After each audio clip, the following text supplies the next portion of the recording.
that escalated quickly. At least we finally get to see Fraudrin in his true form, and it was way uglier than I thought it would be.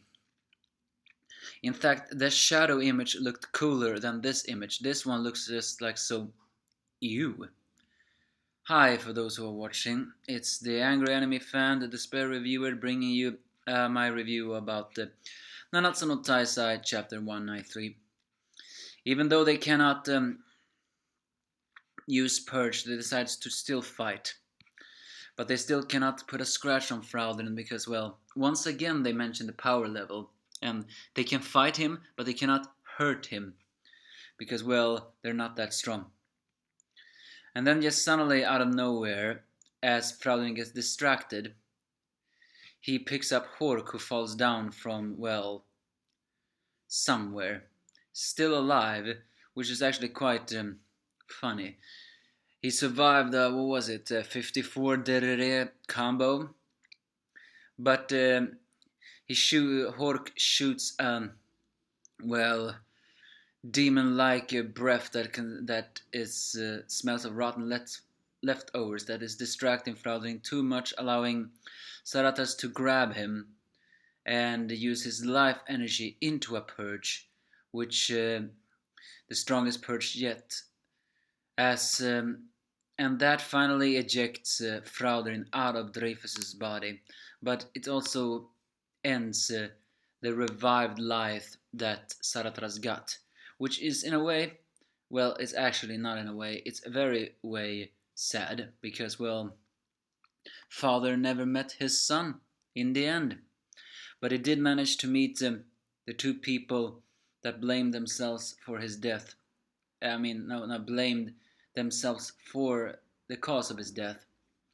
And those were, and that was, of course, Dreyfus and Henriksen. And what can we say about Fraudrin? Well, when I last saw him in the picture, he looked like something out of a tree with sharp thorns. Well, how can we describe him? He almost looks like that. Big, giant golem-like, with the thorns or swords sticking out of his back, and a mouth on his chest, and, well, ugly-looking eyes. So, well, in the end, Henriksen tries to still fight, but cannot, as Fraudrin just pierces his shoulder, and saying that although Henriksen is willing to give up his body in order to possess someone, Fraudrin denied that, saying that Dreyfus is the only one.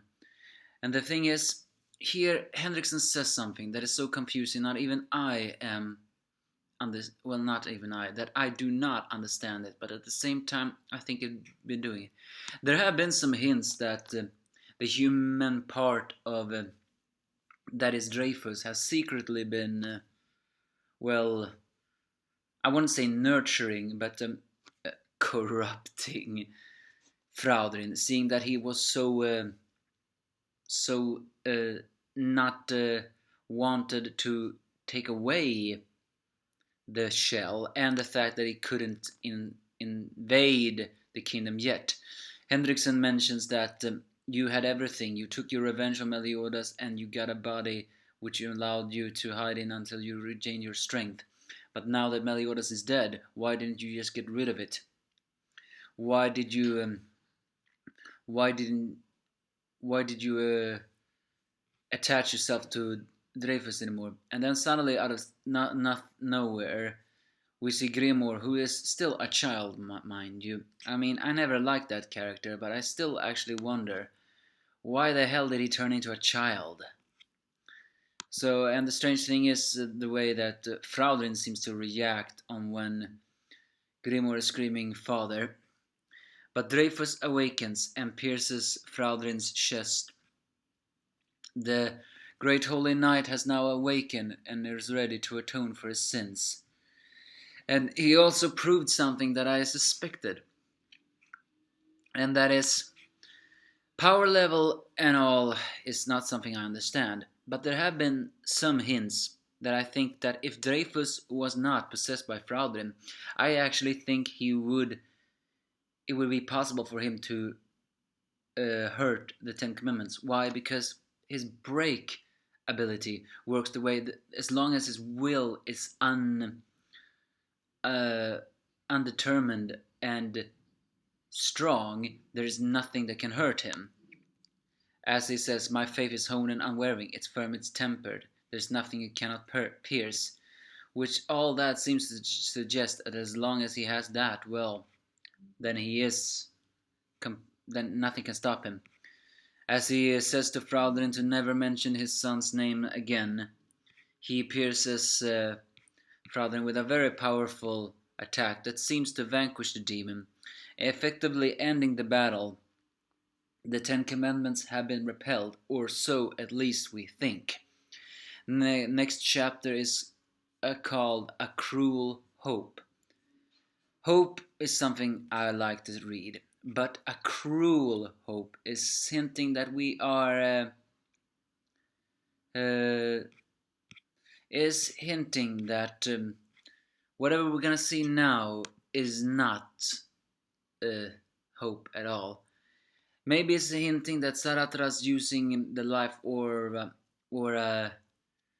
didn't bring Dreyfus fully back, or is it hinting that Meliodas is revived and they'll all meet him, but they'll see he's changed, or is this hinting that